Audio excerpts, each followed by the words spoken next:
সকল প্রিয় দর্শক বন্ধুগণকে জানানো হচ্ছে অগ্রিম অক্ষয় তৃতীয়ার অনেক অনেক শুভেচ্ছা, ভালোবাসা। অবশ্যই কালকের দিনটা মানে আগামীকাল তোমরা খুব খুব ভালোভাবে আনন্দ করো। আর আজকে যে দুটো ঘটনা আছে, ঘটনা দুটো শুনলে, আমি যখন থেকে শুনেছি আমার অভিজ্ঞতা বলি। আমাকে যখন এক বোন আসাম থেকে ঘটনাটা শেয়ার করেছে, সত্যি কথা বলতে আমি ঘটনাটা এখনো মনে মনে মনে মনে নিজে ভাবছি। আর আমি জানি এই ঘটনাটা আজকে তোমরা শোনার পর তোমাদেরও রাতে কেন সকালবেলা উঠেও তোমরা এই ঘটনাটার পুনরাবৃত্তি তোমরা করবেই। হ্যাঁ, welcome back to my channel. আশা করি সবাই খুব ভালো আছো। গতকাল তোমাদের আমি ঘটনা দিতে পারিনি, কারণ হঠাৎ সন্ধ্যা দিয়ে আমার শরীরটা প্রচণ্ড খারাপ করে। এখন তো এরকমই চলছে, যার কারণে তোমাদের সামনে কালকে ঘটনা আনতে পারিনি। তবে আজকে দুটো ঘটনা তোমাদের এনেছি, দুর্দান্ত দুটো ঘটনা। সবাইকে বলবো লাইক শেয়ার কমেন্ট করতে ভুলবে না। আর যারা নতুন আমার চ্যানেলে প্রথম এসো, অবশ্যই কিন্তু চ্যানেলটাকে সাবস্ক্রাইব করে পাশে থাকতে হবে। তাহলে চলো ঘটনায় ফিরি। প্রথম ঘটনা আমাকে আসাম থেকে এক বোন শেয়ার করে। ও অ্যাকচুয়ালিও আমাকে তিনটে ঘটনা শোনায়, ওর মধ্যে একটি ঘটনা আজকে আমি তোমাদের সাথে শেয়ার করব। আর হ্যাঁ, ঘটনার ফাঁকে বলে রাখি, কালকের ঘটনা কেউ মিস করবে না। কালকে আমাদের অক্ষয় তৃতীয়া স্পেশাল একটি ঘটনা আসবে, হয়তো অনেকটা লং হবে, তবে হতে পারে আমার সাথে কোনো গেস্ট থাকবে। এর আগে তাকে তোমরা কোনোদিনও দেখোনি। তাহলে চলো এখন আমরা ঘটনায় ফিরি। আসামে থাকে এক বোন।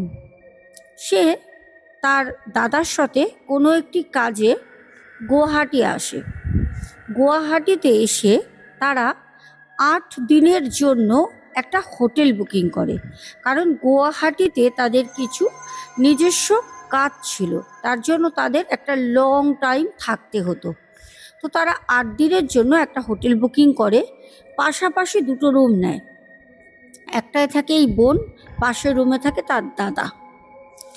বলে, দিদি, ঘটনাটা ঘটে যেদিন প্রথম দিন যাই, সেদিন আমাদের সাথে কোনো রকম কিছু হয়নি, কোনো রকম কিছু বুঝতেও পারিনি। কিন্তু একটা না, রাতের বেলা যখন খাওয়া দাওয়া করে রাতের ডিনার কমপ্লিট করে শুই, তখন একটা কীরকম যেন ভয় ভয় লাগছিল, কিন্তু তার কোনো কারণ নেই। আমি তার কোনো কারণ ওই দিন আমি কিন্তু পাইনি, কিন্তু একটা ভয় ভয় আমার কাজ করছিল। কি জানি কেন, হয়তো অচেনা অজানা জায়গায় রয়েছি, হতেই পারে, এটা স্বাভাবিক। তার মধ্যে একটা এত বড় হোটেলের রুম, যেই রুমে সম্পূর্ণ কিন্তু সেই বোন একা, তো ভয় লাগাটা স্বাভাবিক। এটা কিছু থাক আর নাই থাক, এটা স্বাভাবিক, সবার হলে সবারই হতো। ঘটনাটা কিন্তু এখানে থেমে থাকিনি, ঘটনার সূত্রপাতটা কিন্তু শুরু হয় ঠিক তার পরের দিন, যখন তারা সেই কাজের জন্য বাইরে বেরোয়, তারা কাজটা সারে, আবারও যখন তারা হোটেলে আসে, হোটেলে আসার পর তারা রাতের যখন খাবার দাবার খায়, ভাই ভাইয়ের রুমে খাচ্ছে, আর এদিকে বোন বোনের রুমে খাবার দাবার খাচ্ছে। খাবার খাবার পর শুয়ে পড়ে, কারণ তাদের যেই কাজের উদ্দেশ্যে যায়, আবারও পরের দিন তাদেরকে সকালে বেরোতে হবে, তাদের কাজ রয়েছে, তার জন্য ভাই ভাইয়ের মতো শুয়ে পড়ে, বোন বোনের মতো পাশের রুমে শুয়ে পড়ে।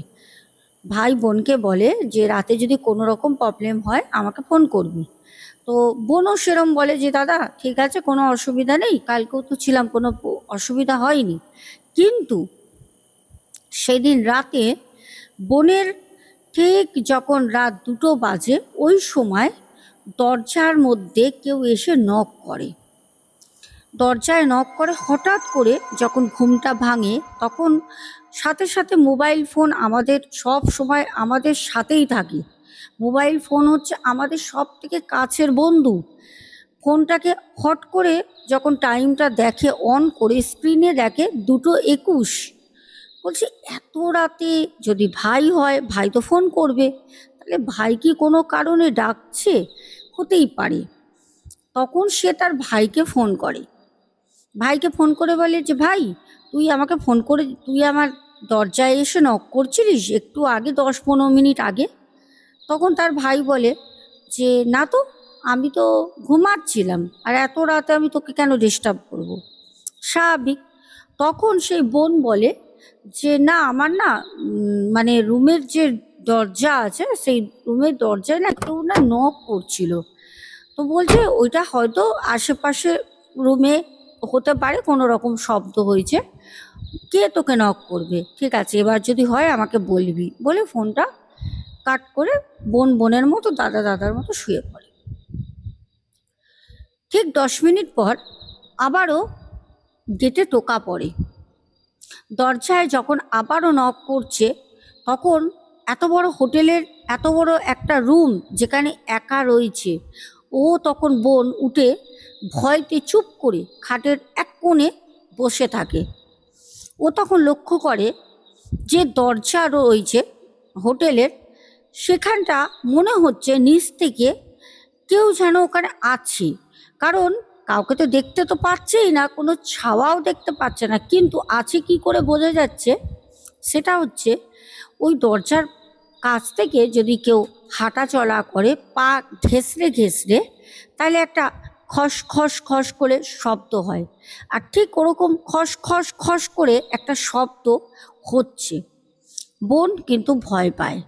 বোন কোনো রকমে যখন আওয়াজটা হচ্ছে তখন আবারও পুনরায় কিন্তু দাদাকে ফোন করে। দাদা ফোনটা রিসিভ করে বলছে কি হয়েছে বলতো, আবার কি তোর দরজায় কেউ টোকা দিচ্ছে? বলছে হ্যাঁ দাদা, আমার খুব ভয় করছে, তুই একটু দেখ। দাদা তখন সাথে সাথে তার পাশের রুম থেকে বার হয়, হয়ে দেখে যে না, কেউ তো নেই, কেউ নেই, তাহলে আওয়াজটা কে করছে, কে করতে পারে। তখন দরজায় এসে নক করে বলে বোন দরজা খোল। তখন বোন দরজা খোলে। বোন বলছে দাদা বিশ্বাস কর, আমার সাথে আগে একবার হয়েছে, তোকে জানালাম, তারপর শুয়েছিলাম, ঘুমিয়েও পড়েছিলাম, চোখ লেগে গেছে, আবারও এখন এরকম আওয়াজ হচ্ছে, আর মনে হচ্ছে যেন এখান থেকে কেউ হাঁটাহাঁটি করছে।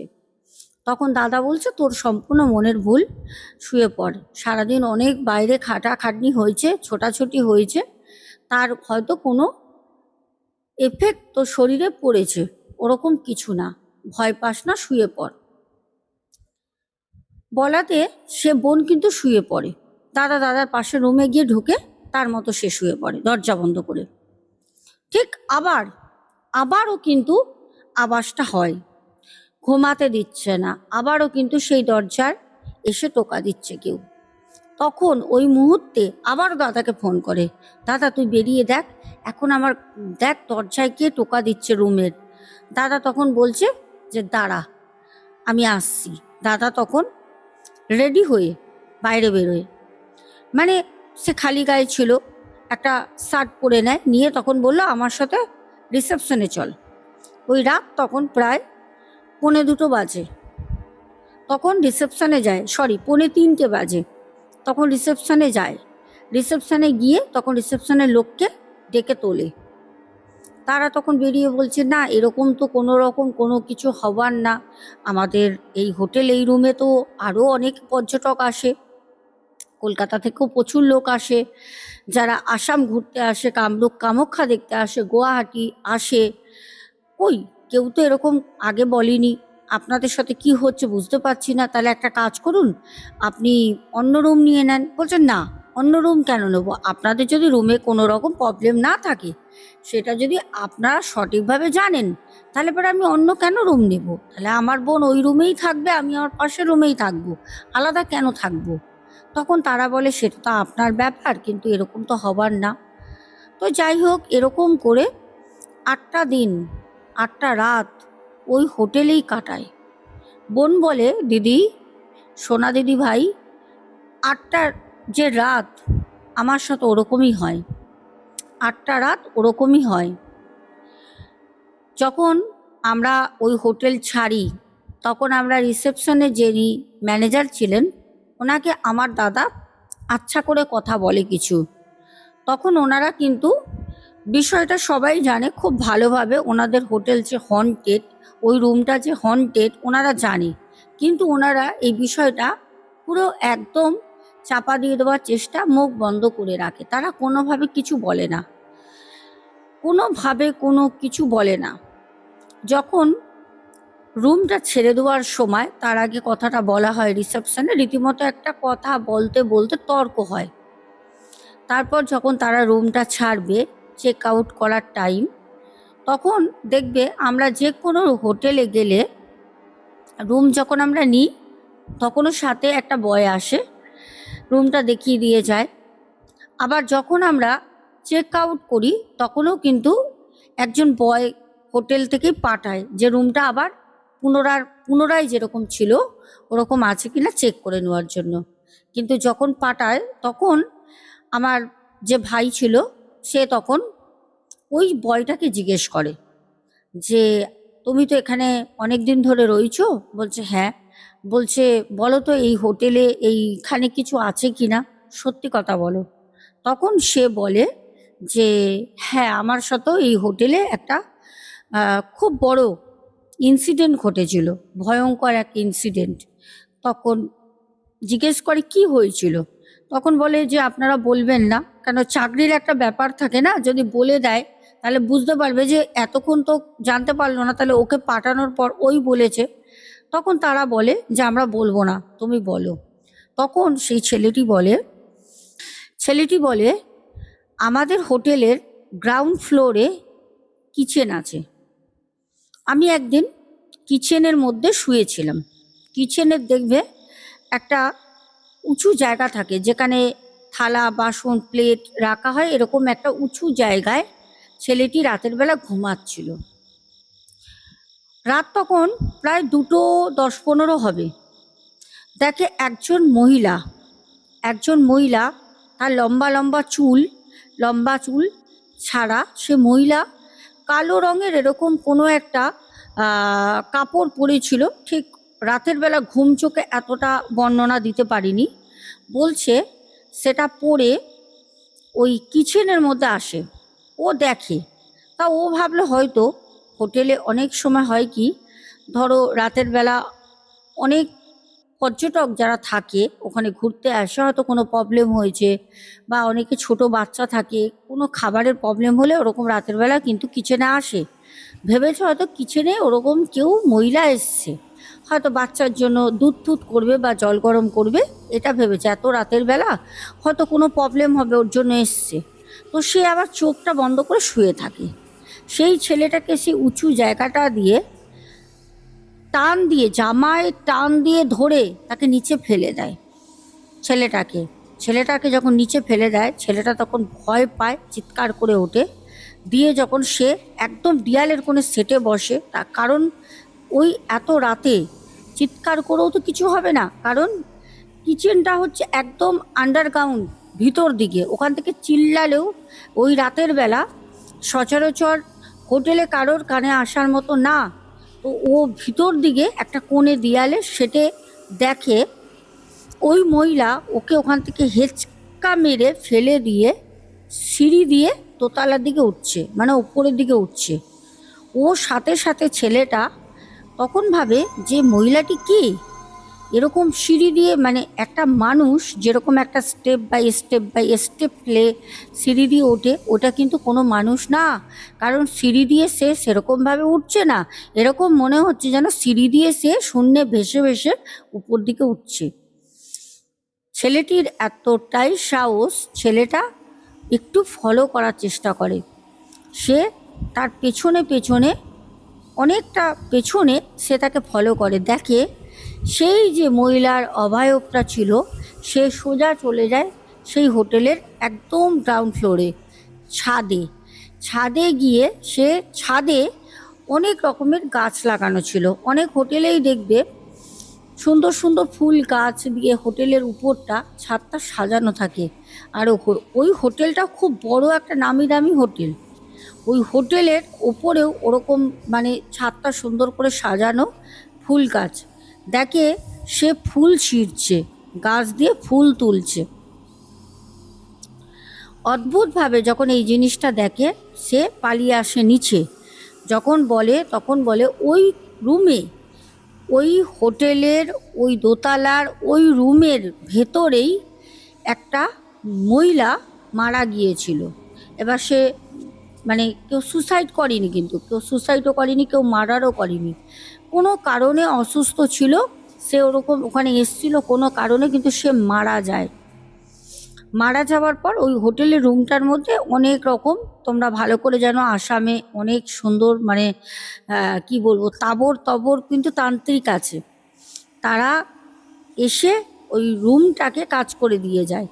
রুমটা কিন্তু তারা রীতিমতো ভাড়া দিচ্ছে হোটেলের লোকরা, কিন্তু রুমের ভিতরে কোনো কিছু না হলেও কিন্তু রুমের বাইরে হয়। ওই রুমের কাছে এসে ঘোরে, হয়তো রুমের মধ্যে ঢুকতে চায় কিন্তু রুমের মধ্যে কাজ করা আছে বলে ঢুকতে পারে না। এই যে ভূত প্রেত আত্মা অনেকেই বলে, আমাকে প্রশ্ন করে, দিদি আমি অনেক সময় রাতের বেলা শ্মশানে গিয়ে রাত 1টা 12টা এরকম টাইমে আমরা 2-3 জন বন্ধু, শ্মশান আর গঙ্গার ঘাট একদম কাছাকাছি, ঘটনাটা আসবো, এই ঘটনাটাই আমি পরে বলবো তোমাদের, বসে থাকতাম। কিন্তু আমাদের সাথে এরকম কোনো রকম কোনো সময় কোনো হাওয়া বলো বাতাস বলো লাগা, নজর লাগা, দৃষ্টি লাগা, কোনো সময় কোনো কিছু তো হয়নি। কারণ অনেকেই তো বলে না এসব ভূত প্রেতের কথা, যে এখান থেকে এসছে এখান থেকে হয়েছে, তো আমাকে বলে। এবার বিষয়টা কি জানো তো, প্রত্যেকটা মানুষের প্রত্যেকটা মানুষের শরীরের যে ঊর্জা থাকে না, সে ঊর্জাটা একরকম থাকে না। কারোর থাকে খুব লো, কারোর মিডিয়াম, খুব এক একজন হাই থাকে। তাদের কাছে কোনো নেগেটিভ এন্টিটি আসে না। অনেকে দেখা দেয় না, আবার অনেক কাউকে দেখা দেয়, হয়তো কিছু বলতে চায়, হয়তো কিছু বোঝাতে চায়, হয়তো কিছু বার্তা দিতে চায়, তার জন্য অনেকের কাছে আসে, দেখা দেয়। অনেক কারোর মধ্যে এই একটা পাওয়ার থাকে যে দেখতে পায়। যেরকম কোনো স্থানে আমি যদি যাই, সেই বাড়ির মাটিতে যদি আমি পা রাখি, আমি খালি পায়ে দাঁড়ালে আমি বলে দেবো তোমার বাড়িতে বাস্তু দোষ আছে, আমরা বুঝতে পারি। এবার তোমাদেরকে আজকে আমি ঘটনা একটা বলি, শোনো। এই ঘটনাটা বাপ্পা অধিকারী আমাকে বলেন, তার বাড়ি দমদমে। বাপ্পা ভাই বলছে, ম্যাডাম আমাদের সাথে একটা ঘটনা ঘটে। ঘটনাটা হচ্ছে, আমরা দীঘায় যাই, দীঘাতে। তো আমরা যেই সময়টা গেছি, হয়তো সেই সময়টা আমরা খুব একটা খারাপ সময় চুজ করে ফেলি, আমাদের নলেজের বাইরে। আমরা কাজবাজের মানুষ, তো সারাদিন কাজ এই সব নিয়ে থাকি। আমরা 3 বন্ধু, আমরা একই অফিসের 3 বন্ধু, আমরা যাই। যেতে আমরা সত্যি কথা বলতে অনেক সামনে সামনে, রোডের সামনে, সি বিচের সামনে, ওল্ড দীঘায় নিউ দীঘায় আমরা রুম খুঁজে খুঁজে খুঁজে হয়রান হয়ে গেছি, আমরা রুম পাইনি। আর যাও পেয়েছি, আমাদের বাজেটের অনেকটা লেভেল বাইরে, আমাদের কাছে নেওয়াটা সেটা অসম্ভব ব্যাপার, এরকমও পেয়েছি আমরা।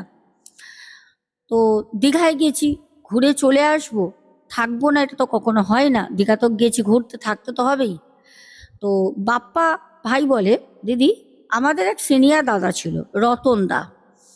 তো রতন দা আমাকে বলল যে দেখ বাপ্পা, দীঘা আসলাম না, এখানে 2 দিন থাকবো বলে, কিন্তু হোটেলই পাচ্ছি না। তখন ওই আমাদের পুরীর জগন্নাথ যে মন্দির করেছে, সেটা ওই সময় কিন্তু হয়ও নি, কোনো বাজেট পেশও হয়নি, বা ওখানে হবে বলে কোনো ডিক্লেয়ারও হয়নি। কারণ এই ঘটনাটা ঘটে হচ্ছে 2001 কি 2 সালে, অনেকটা লং ইয়ার্স আগে। তো ওই সময় এখনের তুলনায় হোটেলও কম ছিল, কিন্তু লোক তো আর কম যেত না। দীঘাটা আমাদের খুবই প্রিয় জায়গা, বাঙালির ভ্রমণ বললে হচ্ছে প্রিয় জায়গা, প্রথমেই আসে দীঘা। দীপুদা কথায় আছে, দীঘা পুরী দার্জিলিং, তো বাঙালিরা এই জায়গাগুলো প্রথম চুজ করে। তো সেরকমই তারাও যায়। বলছে আমরা আশেপাশে সমুদ্রের ধারে বা একটু রাস্তার উপরে আমরা নেওয়ার চেষ্টা করি রুম একটা, 3 বন্ধু থাকবো 2 দিনের জন্য। ওই ওই সময় মানে 800-700 টাকায় রুম পাওয়া যেত। তা আমরা সেরকম রুম খুঁজছিলাম, আমাদের বাজেট 1000 টাকা, এর বেশি না, কিন্তু আমরা পাইনি। বিশ্বাস করো দিদি, আমরা পাইনি। তো না পেতে তখন আমাদের রতনদা বলল, তাহলে একটা কাজ কর, একটু ভিতর দিকে খুঁজি, কেন ভিতর দিকে যদি দেখা যায় তাহলে হয়তো আমরা রুম পাবো ভিতর দিকে। তো আমরা যেহেতু অত ভিতরে কোথায় কি রুম আছে না আছে আমরা তো অত জানি না, তো আমরা ওখানে একটা এখন যেখানে দীঘা স্টেশনটা হয়েছে ওর অপর সাইডে দেখবে অনেক পুরনো চায়ের ঘুমটি ঘুমটি দোকান আছে। তো ওইখানে তারা যায়, গিয়ে তারা চাটা খায়। খাবার পর তারা বলে, দাদা এরকম আমরা 3 বন্ধু এসছি, 2 দিন থাকবো, একটু দীঘায় একটু এনজয় করতে এসছি, সমুদ্রে খুব স্নান টান করবো, পরিবারের সাথে আসলে হয় না। রতনদা কিন্তু ম্যারিড ছিল, আর বাপ্পা আর তার সাথে আরেকজন ছিল সোনাই, তারা কিন্তু আনম্যারিড, দুজনই ছোট। বাপ্পাদা বয়সে অনেকটাই বড়, প্রায় 5-6 বছরের বড়। তো সম্পর্কটা বন্ধুর মতনই, কিন্তু বয়সে বড়। বলছে তখন ওই চায়ের দোকানে যে লোক ছিল তারা তখন বলে যে দীঘাতে আবার রুম পাওয়া যায় না, এটা কি হয়, কেন অনেক রুম আছে। এবার আমি বলি তাদেরকে পাঠিয়ে দেয় অমরাবতী পার্ক। তোমরা হয়তো সবাই দীঘায় গেছো, অনেকেই গেছো, হয়তো তোমরা পার্কেও গেছো, কেন অমরাবতী পার্ক গেলে দীঘা গেলে অমরাবতী পার্ক যাবেই, ওটা একটা ট্যুরিস্ট স্পট। আর ঢেউসাগর এগুলো তো অনেক পরে হয়েছে, তখন তো ঘোরার মতো ওই অমরাবতী পার্ক, অ্যাকোরিয়াম এগুলোই ছিল। তো ওই অমরাবতী পার্কের ওইখান থেকে সোজা একটা রাস্তা দেখায়, বলছে তোমরা এই রাস্তা ধরে চলে যাও, তোমরা এই রাস্তা ধরে গেলে পারেই দেখবে ওইদিকে একটু ভিতর দিকে সোজা গেলে কম পয়সার অনেক হোটেল পাবে।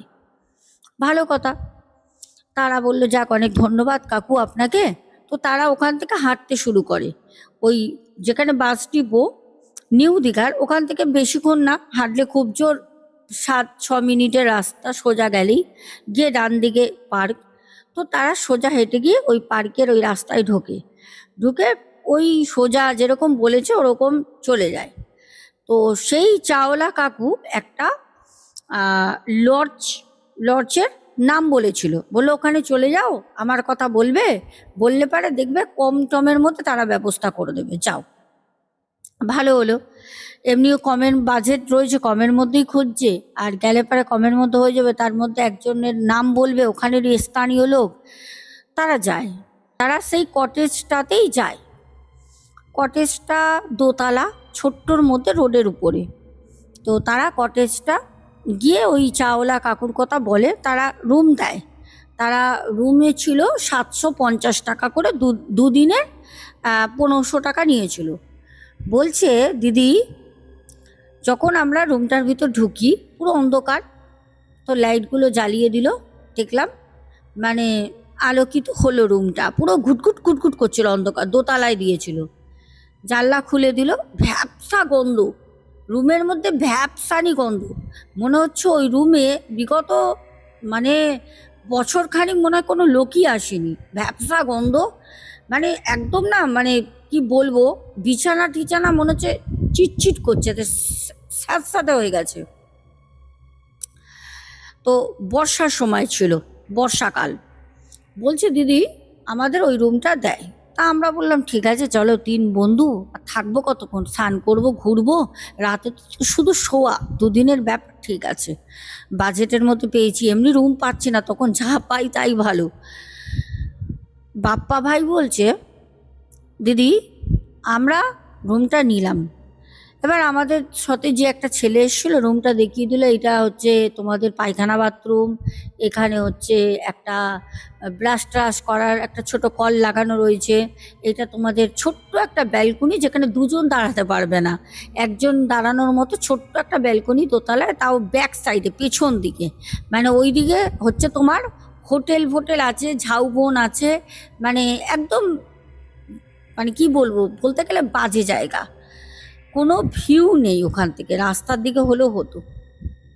যা পেয়েছি পেয়েছি, আগে তো পাওয়া যাচ্ছিলই না, পেয়েছি এই অনেক। বলছে ছেলেটা যখন দিয়ে চলে যায়, এবার আমরা বসে সবাই তো বুট পরেছিলাম আর মোজা টোজা খুলছি, যে একে একে সব বাথরুম থেকে মানে একটু ফ্রেশ হয়ে এসে কিছু টিফিন টিফিন করবো, কেন আমাদের ঘুরতে ঘুরতে ঘুরতে ঘুরতে তখন 2টো বাজে।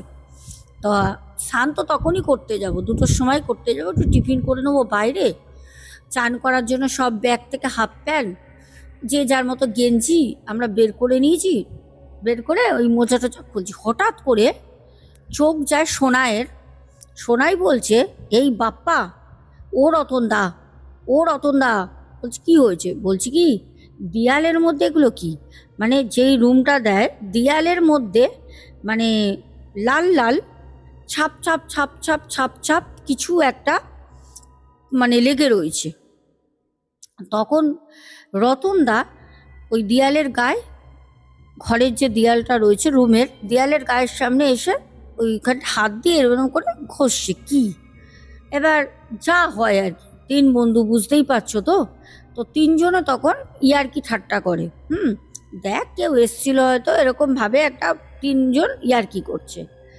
তো বাপ্পা ভাই বলে, দিদি জিনিসটা কিন্তু ওরা ইয়ার্কি অন্যরকম করছে, হ্যাঁ, কিন্তু আমার ঠিক জিনিসটা না স্বাভাবিক লাগছে না, একটা কেমন যেন অস্বাভাবিক কিছু আমার ফিল হচ্ছে, আমার ঠিক জিনিসটা স্বাভাবিক লাগছে না।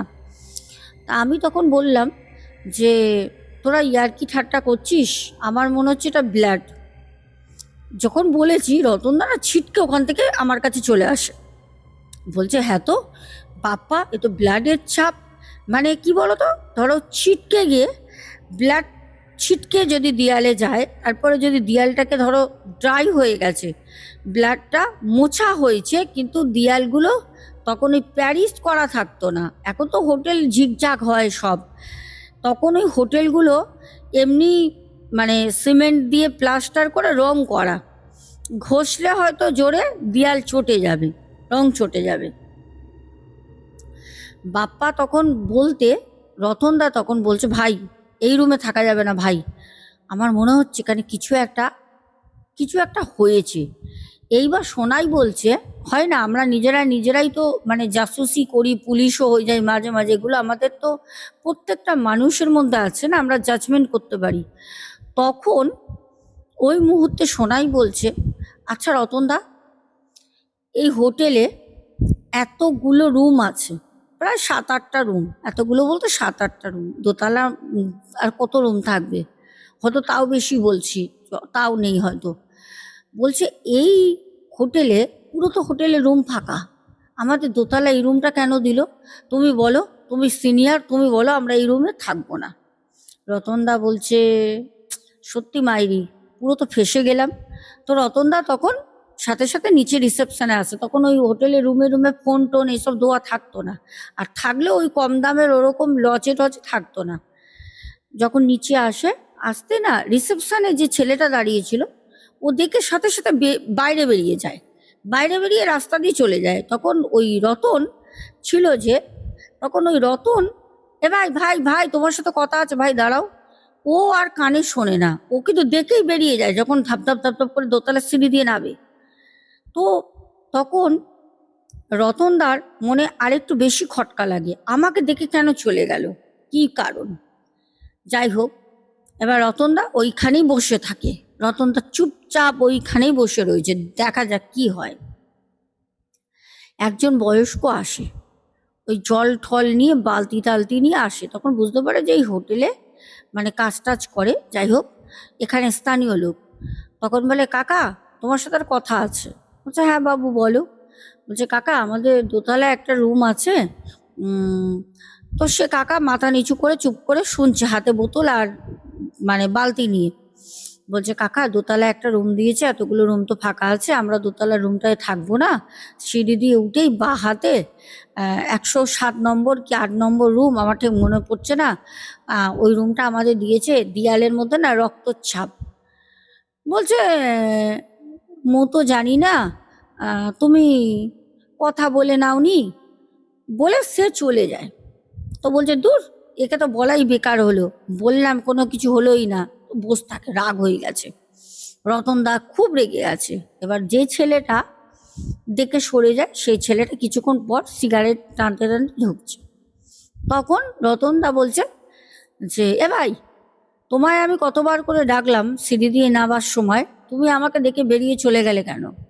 বলছে, তো দেখি নাই। বলছে, তুমি দেখোনি? তো দেখি নাই। বলছে, না।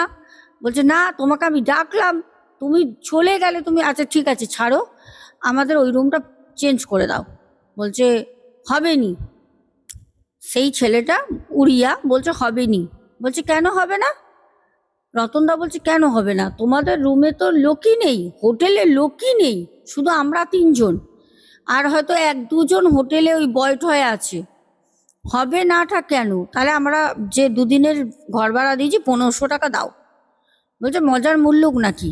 এই নিয়ে মানে প্রচন্ড ঝামেলা লেগে গেছে, স্বাভাবিক হবেই। তো এরকম হতে থাকে।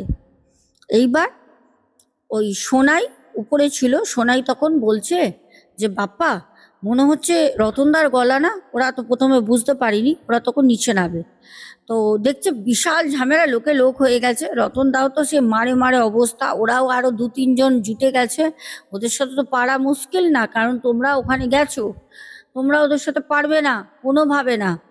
যাই হোক, সোনাই বাপ্পা রতনদাকে উপরে নিয়ে চলে আস, বলছে ছাড়, যা আছে আছে, দুদিনের ব্যাপার, আমরা 3জন ছেলে আছি, কোনো মেয়েটে তো নেই, ছাড়, থাকবো ওই রুমেই থাকবো। রুমটা চেঞ্জ করে দেয়নি, ওরা ওই রুমেই ছিল। বলছে রাতের বেলা সেই বাসনের শব্দ, বাটি ঘটি মাছলে যেরকম ধুমধাম ধুকঢুক ধুকঢুক করে শব্দ হয় না, ওরকম শব্দ হচ্ছে। তারপর ওরা 3জনে শুয়ে রয়েছে খাটের মধ্যে, পরপর 3জনে মাথা দিয়ে বালিশে শুয়ে রয়েছে, 3জন 3জনের দিকে হাঁ করে তাকিয়ে রয়েছে, একে অপরের দিকে ঘুরে ঘুরে দেখছে, মানে কি শব্দ হচ্ছে রুমের ভিতরে। ঠিক 12টা 10-15 হবে, বাসনের শব্দ, কোনো বাসন একটা চামচি পর্যন্ত নেই ওই রুমে, তাহলে ওটারই হবে শব্দ।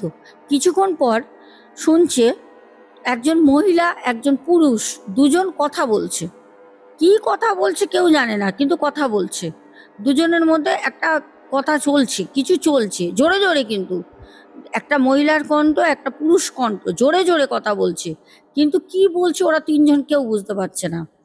লাস্টে ওরা রাতের বেলা না শুয়ে কি করবে, কিছু তো করার নেই, কিচ্ছু করার নেই, নয় ওরকম ওই ভূতের হোটেলে থাকতে হবে, নাহলে পরে অন্য কিছু ব্যবস্থা করতে হবে। 3জনে তখন ওরা নাবে, নিচে নেবে, রিসেপশনে এসে বলে ভাই আমাদের ওই রুম তোমরা দিয়েছো, যেই ছেলেটার সাথে ঝামেলা হয়েছে ওই ছেলেটা নেই, অন্য একজন, আমাদের এরকম ওই রুমে ডিস্টার্ব হচ্ছে, এরকম এরকম আমাদের সাথে ঘটছে। তো যেই ছেলেটা নিচে ছিল একটু বয়স্ক, মানে ছেলে বলা চলে না, ওকে লোক বলা চলে, ছেলে ছিল সকালেরটা। তো লোকটা তখন বলছে যে ভাই আমি তো জানি না, আমি তো ছিলাম না, তোমরা একটা কাজ করো, আর নিচে থাকবে, নিচে রুম দিয়ে দিচ্ছি, রিসেপশনে সোজা সোজা একটা রুম আছে। বলছে হ্যাঁ আমরা এখানে থাকবো, 401। ওই রুমে রাতের বেলা ওরা মাল নিয়ে চলে আসে। পরের দিনকে ওরা থাকিনি, বললো 750 টাকা যাকগে, কোনো অসুবিধা নেই। ওরা পরের দিন কোনো রকমের স্নান টান করে আসে, এসে রুম ছেড়ে বা বাড়ি কলকাতা চলে আসে ব্যাক। এই হচ্ছে দুটো ঘটনা, কেমন লাগলো বলো।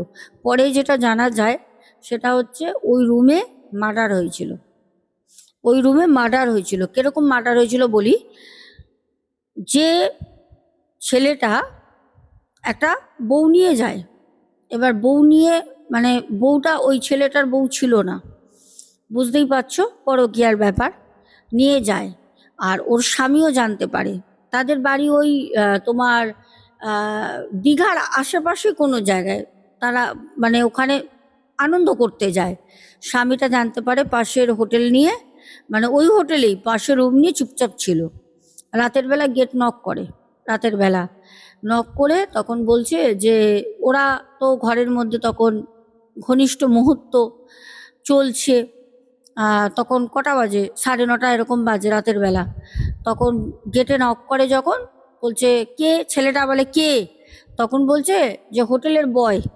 হ্যাঁ, বলছে আমাদের কিছু লাগবে না, তখন বলছে না আমরা আর আসবো না, রাতের ধূপ দিতে এসি, মশা মারার ধূপদানি আর ধূপ দেব।